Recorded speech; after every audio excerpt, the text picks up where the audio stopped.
Hello friends, आप सबका स्वागत है आपके अपने YouTube channel let's learn geography में।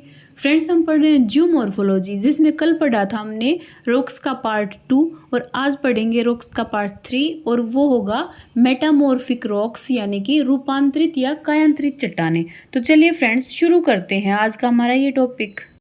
फ्रेंड्स, जो मेटामॉर्फिक ये वर्ड है, ये दो वर्ड से मिलके बना है, मेटा प्लस मॉर्फिक। इसमें मेटा का मीनिंग होता है चेंज अर्थात परिवर्तन, और मॉर्फिक का होता है फॉर्म अर्थात रूप, यानी कि किसी रूप में परिवर्तन क्या कहलाता है, मेटामॉर्फिक। तो फिर मेटामॉर्फिक रॉक्स क्या होती हैं? ये होती हैं कि ऐसी चट्टानें जो तापमान, दबाव या फिर रासायनिक क्रिया के द्वारा अपना रूप बदलने, वो क्या कहलाती हैं, कायांतरित या रूपांतरित चट्टानें या फिर मेटामॉर्फिक रॉक्स। ठीक है फ्रेंड्स, तो ये मेटामॉर्फिक जो रॉक्स होती हैं, तो कौन सी रॉक्स के अपने रूप बदलने से बनती हैं फ्रेंड्स हमने 3 प्रकार की रॉक्स पढ़ी थी कि सेडिमेंट्री रॉक्स, इग्नियस रॉक्स और अब पढ़ रहे हैं मेटामॉर्फिक रॉक्स। तो ये तीनों ही प्रकार की जो चट्टानें होती हैं ना, ये अपना रूप बदल के और रूपांतरित चट्टानें बनाती हैं। ठीक है फ्रेंड्स, अवसादी चट्टानें, आग्नेय चट्टानें और रूपांतरित चट्टानें, ये तीनों ही चट्टानें, अगर इन चट्टानों का रूप परिवर्तित हो जाए तो कौन सी चट्टानें बनेंगी, रूपांतरित चट्टानें बनेंगी फ्रेंड्स। ठीक है, और जो ये रूपांतरित चट्टानें हैं, ये बनने के कितने कारण हैं, कौन कौन से कारण हैं? 3 कारण हैं फ्रेंड्स। फर्स्ट है तापमान में परिवर्तन हो जाना, सेकंड है दबाव में परिवर्तन हो जाना, और थर्ड है आयतन में परिवर्तन हो जाना। ठीक है फ्रेंड्स, जो रूप में परिवर्तन होता है ना, इस आधार पे हम मेटामॉर्फिक रॉक्स को 2 टाइप्स में बांटते हैं। फर्स्ट है गतिक परिवर्तन के आधार पर बनी मेटामॉर्फिक रॉक्स, और सेकंड है तापीय परिवर्तन के आधार पर बनी मेटामॉर्फिक रॉक्स। तो फ्रेंड्स, जो गतिक परिवर्तन के आधार पर बनी जो मेटामॉर्फिक रॉक्स हैं, वो कौन सी होती हैं? जैसे इनके नाम से ही पता चल रहा है कि जो रॉक्स हैं उनमें कुछ गति हुई होगी, उससे उनके रूप में परिवर्तन हुआ होगा, तो उससे बनी रॉक्स को क्या कहेंगे, गतिक परिवर्तन के आधार पर बनी रॉक्स।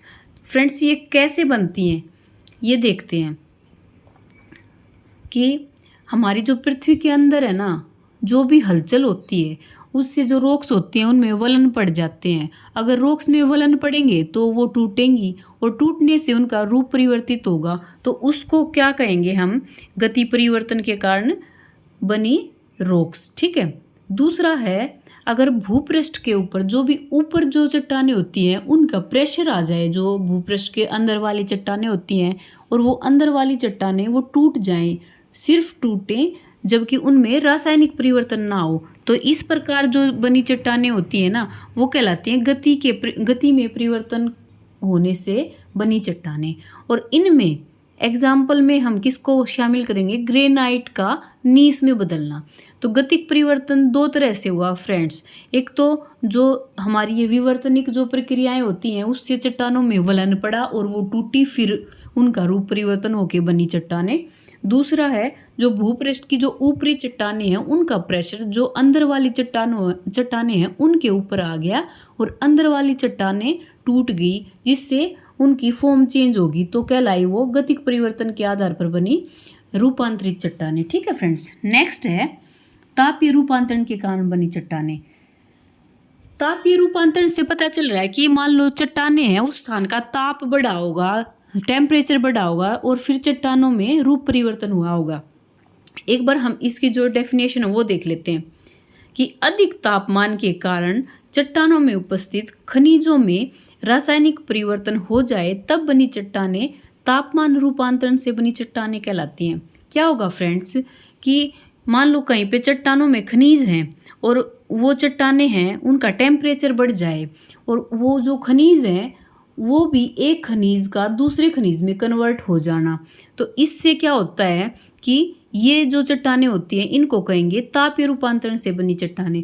और इसका एग्जाम्पल क्या होगा कि अगर कोयले के ऊपर अगर टेम्परेचर अधिक आ जाए, तो अधिक टेम्परेचर आ जाने से क्या होगा कि वो कोयला हीरे में कन्वर्ट हो जाएगा। ठीक है फ्रेंड्स, अब जो ये तापीय रूपांतरण से बनी चट्टानें थी, ये भी 2 प्रकार की होती हैं।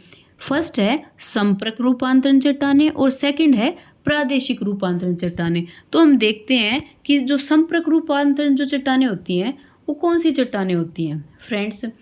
जैसे हमारी पृथ्वी के अंदर वोल्केनो फटता है और फिर मैग्मा आता है, तो मैग्मा आता है तो उसका टेम्परेचर बहुत ज़्यादा होता है।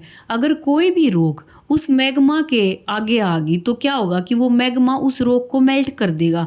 तो इससे क्या होगा, इससे बनेंगी संपर्क रूपांतरण चट्टानें, यानी कि मैग्मा के संपर्क में आने से उन चट्टानों का रूपांतरण हुआ है। ठीक है, और इसका एग्जाम्पल है कि बलुआ पत्थर से तो क्वार्टजाइट बनना और चूना पत्थर से संगमरमर बनना।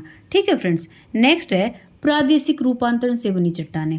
इसमें है ना फ्रेंड्स, जो टेम्परेचर और जो प्रेशर होता है वो रॉक्स के ऊपर पड़ता है और फिर जो विवर्तनिक दाब आता है उससे क्या होता है, जो रॉक्स होती हैं उनमें दोबारा से क्रिस्टलीकरण हो जाता है। अगर दोबारा से क्रिस्टल बनेंगे तो इस प्रकार से बनी जो चट्टानें होती हैं वो कहलाती हैं प्रादेशिक रूपांतरण से बनी चट्टानें। ठीक है, और इसका एग्जाम्पल है ग्रेनाइट से नीस में कन्वर्ट होना।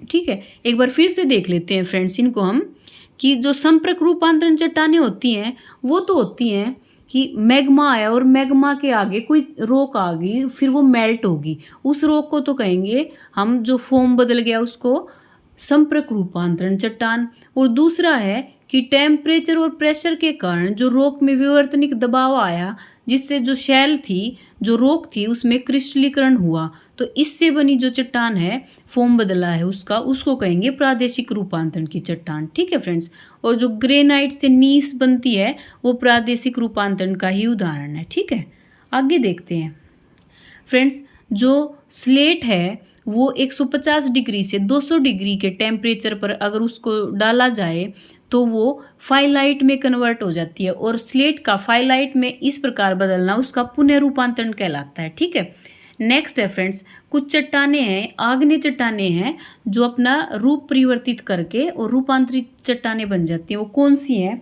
फ्रेंड्स, ये है ग्रेनाइट। अगर ग्रेनाइट का रूप बदलेगा तो वो नीस में बदल जाएगी, और बेसाल्ट का बदलेगा तो शिस्ट बनेगी, और ग्रेबो से बनेगी ग्रेबोनीस। ठीक है, ग्रेनाइट से नीस, बेसाल्ट से शिस्ट और ग्रेबो से ग्रेबोनीस। ठीक है फ्रेंड्स, आगे है अवसादी चट्टानें। जो अवसादी चट्टानें हैं वो कन्वर्ट होके और किस में बदलती हैं, रूपांतरित चट्टानों में। कौन सी चट्टानें ऐसी हैं जो कन्वर्ट होके रूपांतरित चट्टानों में बदल जाती हैं? अवसादी में बलुआ पत्थर है वो क्वार्टजाइट में बदलेगा, चूना पत्थर है वो संगमरमर में बदलेगा, और जो कोयला है अगर उसके ऊपर टेम्परेचर बढ़ेगा तो वो हीरे में कन्वर्ट हो जाएगा, और जो शेल है और चिकनी मिट्टी है वो स्लेट और शिस्ट में बदल जाएंगी। ठीक है फ्रेंड्स, अवसादी में बलुआ पत्थर बदलेगा क्वार्टजाइट में, चूना पत्थर का रूपांतरण होके बनेगा संगमरमर, कोयले से बनेगा हीरा, और शेल और चिकनी मिट्टी से बनेंगे स्लेट और शिस्ट। फिर फ्रेंड्स, एक और टाइप है जिसके आधार पर हम चट्टानों को अलग अलग प्रकार में बांटते हैं, ये है परत या कण संरचना के आधार पर। इसके आधार पर भी हम इन चट्टानों को 2 टाइप्स में बांटते हैं। फर्स्ट है फोलिएशन या फिर पत्रित चट्टानें, सेकंड है अफोलिएशन या फिर अपत्रित चट्टानें। तो फोलिएशन क्या होता है फ्रेंड्स, जो पत्रित चट्टानें होती हैं वो क्या होती हैं फ्रेंड्स, जब एक चट्टान दूसरी चट्टान में कन्वर्ट होती है, यानी कि उसका रूपांतरण या कायांतरण होता है, तो इस प्रोसेस में जो उन चट्टानों में मिनरल्स थे वो लेयर्स में जम जाते हैं। तो लेयर्स में जमेंगे ना, इस प्रक्रिया को तो हम कहेंगे पतरन।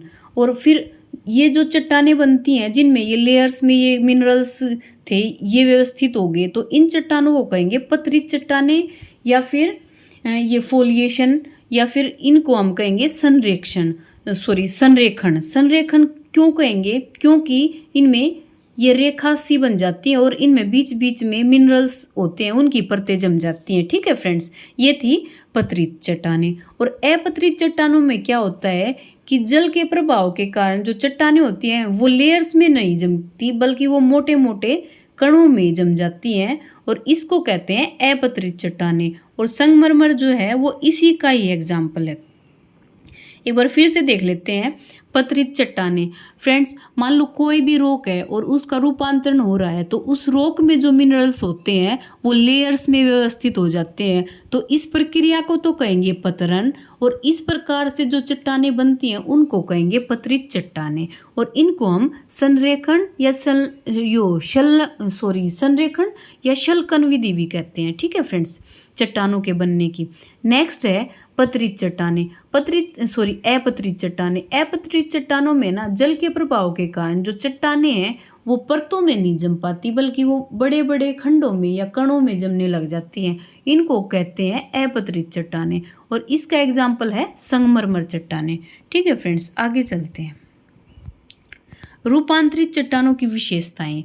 रूपांतरित चट्टानों की विशेषताएं क्या क्या हैं कि इन चट्टानों में बहुत सारे खनिज पाए जाते हैं।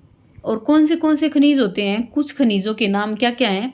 नीस, स्लेट, क्वार्टजाइट, और क्या था, संगमरमर था, और ग्रेफाइट, ये हैं। और फ्रेंड्स, जो नीस और जो संगमरमर होता है ये इमारती पत्थर होता है, जो बिल्डिंग्स बनाई जाते हैं उनमें इनको यूज़ किया जाता है। अच्छा, अगला है ग्रेफाइट का क्या यूज़ है? ग्रेफाइट का यूज़ है कि इससे पेंसिल के सिक्के बनाए जाते हैं, और धातु गलाने की घड़ियाँ बनाई जाती हैं, और परमाणु के जो बिजली घर होते हैं उनमें इनका यूज़ होता है। फ्रेंड, जो ग्रेफाइट है इसी का ही क्यों यूज़ होता है? क्योंकि ग्रेफाइट जो होता है वो जल्दी से मेल्ट नहीं होता। वो कितने डिग्री पे मेल्ट होता है? वो 3500 डिग्री सेल्सियस पे मेल्ट होता है। ठीक है। और फ्रेंड्स, एक और है इसका पॉइंट, ये है शेल खड़ी। शेल खड़ी जो होता है इससे जो हमारे ब्यूटी के रिलेटेड जो प्रोडक्ट्स होते हैं वो बनाए जाते हैं। ठीक है फ्रेंड्स, आगे हम पढ़ेंगे रॉक साइकिल। रॉक साइकिल क्या होती है? जैसे देखिए कि हमारी अर्थ के अंदर वोल्केनो आया, वोल्केनो से क्या हुआ कि मैग्मा बाहर आया, मैग्मा से बनी आग्नेय शैलें। ठीक है, आग्नेय शैलों का क्या हुआ? मान लो पृथ्वी के ऊपर आग्नेय शैलें हैं, तो आग्नेय शैलें अपरदित होगी और उनका अपक्षय हुआ। फिर क्या हुआ? वो है ना, मान लो जो भी प्रक्रम थे, विंड थी या फिर वाटर था, उससे क्या हुआ? वो जो टूटा फूटा जो भी मटेरियल था आग्नेय शैलों का, वो परत दर परत जमता गया, तो उससे बनी अवसादी शैलें। और जो ये बनने की जो प्रक्रिया थी ये कहलाई शिलीभवन प्रोसेस। फिर फ्रेंड्स, जो अवसादी चट्टानें थी उनका कायांतरण हुआ, उनके कायांतरण से क्या बना? कायांतरित शैलें बनी। कायांतरित शैलें थी जो उनके ऊपर अगर ज़्यादा गलनांक लगा तो फिर वो फिर से मैग्मा में कन्वर्ट होगी, और फिर मैग्मा में कन्वर्ट होके फिर से वही सेम प्रोसेस फिर से हुआ। तो इस पूरे के पूरे प्रोसेस को, इस सर्कल को हम क्या कहेंगे? रॉक साइकिल कहेंगे फ्रेंड्स। ठीक है, ये था फ्रेंड्स हमारा आज का टॉपिक, और इसमें हमने आज क्या क्या पढ़ा वो एक बार देख लेते हैं। कि हमने सबसे पहले पढ़ा कि जो मेटामॉर्फिक जो वर्ड है वो दो वर्ड से मिलके बना है, मेटा प्लस मॉर्फिक। इसमें मेटा का मीनिंग क्या है और मॉर्फिक का मीनिंग क्या है? इसमें मेटा का मीनिंग था चेंज और मॉर्फिक का था फॉर्म। इसी प्रकार इनकी डेफिनेशन बनी कि ऐसी चट्टानें जो तापमान, दबाव या रासायनिक क्रिया के द्वारा अपना रूप बदल लें तो वो कहलाएंगी रूपांतरित चट्टानें। और ये 3 कारणों से बनती हैं फ्रेंड्स। फर्स्ट था तापमान में परिवर्तन के कारण, सेकंड था दबाव में परिवर्तन के कारण, और थर्ड है आयतन में परिवर्तन के कारण। ठीक है। और फिर जो ये रूप परिवर्तन के आधार पर जो ये मेटामॉर्फिक चट्टानें हैं ये कितने प्रकार की हैं? ये 2 प्रकार की। पहली थी गतिक परिवर्तन के आधार पर, इसमें जो भी हमारी पृथ्वी के अंदर जो विवर्तनिक क्रियाएं हुई थी उससे चट्टानों में वलन पड़े, वलन से चट्टानें टूटी। और फिर दूसरा था कि ऊपरी जो क्रस्ट की चट्टानें थी उनका जो नीचे वाली जो चट्टानें थी उनके ऊपर अधिक प्रेशर पड़ा, जिससे वो टूट कर उन्होंने भी अपना रूप बदल लिया। तो इस प्रकार जो बनी चट्टानें थी वो थी गतिक परिवर्तन के आधार पर बनी चट्टानें। ठीक है फ्रेंड्स, नेक्स्ट था वो तापीय रूपांतरण से बनी चट्टानें थी। तापीय रूपांतरण यानी कि अधिक तापमान के कारण जो चट्टानों में जो भी मिनरल्स थे उनमें रासायनिक परिवर्तन हुए और तब जो चट्टानें बनी उनको तापमान रूपांतरण की चट्टानें कहते हैं। इसका एग्जाम्पल दिया हमने कोयले का हीरे में बदलना। और फिर ये 2 प्रकार की थी फ्रेंड्स जो तापीय रूपांतरण की चट्टानें थी। फर्स्ट संपर्क रूपांतरण, जिसमें क्या था कि मैग्मा के संपर्क में आने से जो चट्टानें मेल्ट हुई और उनका जो ये भी फॉर्म बदली, रूप बदला, उससे बनी चट्टानें। इसमें था एग्जाम्पल बलुआ पत्थर से क्वार्टजाइट बनना और चूने पत्थर से संगमरमर का बनना। इसका दूसरा पार्ट था फ्रेंड्स प्रादेशिक रूपांतरण। इसमें था कि तापमान और दबाव के कारण जो भी रॉक्स थी उनमें विवर्तनिक दबाव आता है, जिससे जो वो रॉक्स थी उनमें दोबारा से क्रिस्टल की प्रोसेस होती है। तो इससे जो चट्टानें बनती हैं उनको कहते हैं प्रादेशिक रूपांतरण की चट्टानें। और इसका एग्जाम्पल दिया हमने ग्रेनाइट का, नीस का एग्जाम्पल दिया फ्रेंड्स हमने, ठीक है। उसके बाद फ्रेंड्स हमने कुछ वो चट्टानें देखी जो आग्नेय चट्टानें थी जो रूपांतरित होके और मेटामॉर्फिक चट्टानें बनी थी। इसमें हमने एक पढ़ा ग्रेनाइट से नीस में बदलना, फिर पढ़ा बेसाल्ट का शिस्ट में, और ग्रेबो का ग्रेबोनीस में बदलना। उसके बाद हमने पढ़ी कि कुछ सेडिमेंट्री रॉक्स थी वो कन्वर्ट होके मेटामॉर्फिक रॉक्स बन गई। कौन सी थी? बलुआ पत्थर था वो क्वार्जाइट बना, चूना पत्थर बना संगमरमर, और कोयला बना हीरा। और उसके बाद हमने एक और पढ़ा वो था शेल बना था स्लेट, ठीक है। नेक्स्ट था फ्रेंड्स कि जो परत या कण संरचना के आधार पर जो मेटामॉर्फिक चट्टानें वो कितने टाइप की है? वो 2 टाइप की थी, फोलिएशन और अफोलिएशन। फोलिएशन में क्या था फ्रेंड्स? जो भी रूपांतरण की जो प्रोसेस होती है उसमें जो खनिज पदार्थ होते हैं उन चट्टानों के अंदर, वो खनिज पदार्थ लेयर्स में जमते हैं, और इसी प्रक्रिया को तो पतरन कहा, और इस प्रक्रिया से बनने वाली चट्टानों को कहा पतरित चट्टानें। और इन चट्टानों को हमने और किस नाम से जाना? संरेखण से। फ्रेंड्स उसके बाद हमने पढ़ा अपतरित चट्टानें। अपतरित चट्टानों में क्या था कि इसमें है ना जो मिनरल्स होते हैं वो चट्टानों में लेयर्स में नहीं जमते, बल्कि जल के प्रभाव के कारण वो बड़े बड़े कणों के रूप में या बड़े बड़े मोटे खंडों के रूप में उन चट्टानों में जमने लगते हैं। उनको क्या कहा हमने? अपतरित चट्टानें। और इसका एग्जाम्पल दिया हमने किसका? संगमरमर का एग्जाम्पल दिया था फ्रेंड। उसके बाद हमने पढ़ा जो ये थी मेटामॉर्फिक रॉक्स की जो विशेषताएं थी वो, कि फर्स्ट में पढ़ा हमने कि इनमें खनिजों की अधिकता होती है। और इनमें कौन कौन से खनिज होते हैं? जैसे नीस, संगमरमर, स्लेट, क्वार्जाइट, ग्रेफाइट, ये इस तरह के ये जो खनिज होते हैं वो रूपांतरित चट्टानों में पाए जाते हैं। और फिर हमने पढ़ा नीस और संगमरमर है जो वो इमारती चट्टान होती, पत्थर होता है। फिर उसके बाद हमने ग्रेफाइट के यूज़ पढ़े कि पेंसिल के सिक्के बनाने में, और परमाणु बिजली घरों में, और धातु गलाने की घड़ियों में। और फिर हमने ये भी पढ़ा क्यों ही इसी चट्टान का यूज़ होता है, क्योंकि इसका जो भी गलनांक पॉइंट है वो ज़्यादा है, और वो कितना है? 3500 डिग्री सेल्सियस, ठीक है। अगला हमने एक और देखा वो था सेल खड़ी, जो कि हम जो ये ब्यूटी के जो प्रोडक्ट्स बनाते हैं उनमें यूज़ होती है। फिर उसके बाद हमने रॉक पढ़ा फ्रेंड्स। रॉक में हमने क्या पढ़ा कि मान लो मैग्मा बाहर आया लावा के रूप में, और उससे बनी आग्नेय शैलें। आग्नेय शैलों का अपरदन हुआ जिससे बनी अवसादी शैलें। अवसादी शैलों का कायांतरण हुआ तो बनी कायांतरित शैलें, ठीक है फ्रेंड्स। ये था रॉक साइकिल, हमने ये सब कुछ पढ़ा इसमें। और फ्रेंड्स हमारा रॉक्स का जो भी पूरा का पूरा टॉपिक था आज इस क्लास में हमने वो पूरा कवर कर लिया है। अगर आपको कोई भी ऐसा पॉइंट लगे कि छूट गया है तो आप मेरे को कमेंट करना, मैं फिर से एक वीडियो बना के डाल दूंगी। वैसे मेरे को लगता है कि इससे बाहर कुछ नहीं आएगा। फ्रेंड्स लाइक, शेयर और सब्सक्राइब करना, ठीक है फ्रेंड्स। Bye bye.